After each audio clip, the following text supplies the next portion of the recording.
There is, like you said earlier, never a dull moment in politics. That's certainly the case this week. On Sunday, we saw President Joe Biden drop out of the 2024 presidential race. Within a few days, Vice President Kamala Harris became the likely Democratic nominee. And now Forbes and HarrisX has a poll head-to-head matchup between former President Donald Trump, Vice President Kamala Harris. What can he tell us? Well, we went to field on Monday for 3 days to really look at how Vice President Harris would reset the race, if at all. And what we found is that she significantly narrowed Trump's post convention lead. If viewers might remember, after the convention, in our post convention poll, Trump was up by 8 points with regards to Biden. And then when you factored in undecideds, he was still up by 6 points. And then when you compared him to Kamala Harris, he was up fairly significantly, 9 points without factoring in undecideds. And when you factored in undecideds, that number went up into a double digit lead of about 11 points. When we look at the state of the horse race today, we can say that Harris has momentum. And right now, the horse race, Trump is only up by 2 points, 49% to 47% compared to Kamala Harris. And he only about up 3 points with likely voters. So her rollout has been quite strong. And you could say that it has reset the race where to the point where it's now a very competitive race again, at least based on the national polling that we have done. So it reset the race.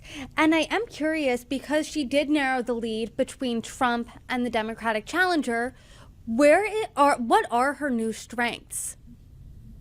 Great question. So, again, up until now, one of the weakness of the Biden campaign was suburban women. And suburban women made up a large part of the undecided group of voters, roughly 10 to 12% of voters that stood in the middle.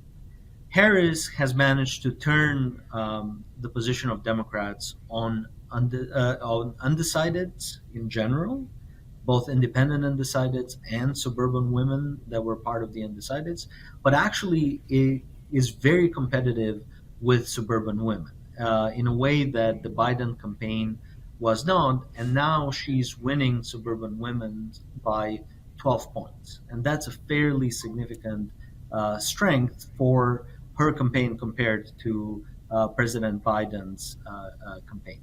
So that's where we've seen a clear strength from Kamala Harris. She's also consolidated Biden's vote or Biden's coalition. She's winning 95% of all of the voters that said that they would vote for Biden, with only about 3% breaking rank and about 2% being undecided. But, some clear momentum, especially with women.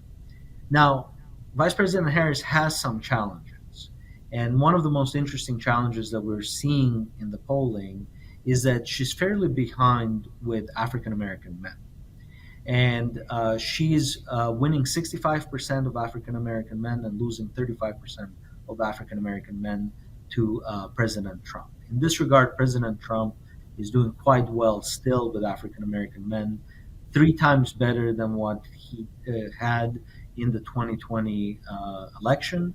So the question is, are these African American male voters, are they going to go home to the Democratic Party and become part of Kamala Harris's base? Or is Trump actually giving them a better vision for the future and speaking to them in a more convincing way about the issues that matter to them? And this is something that is to be seen and should be tracked very, very closely.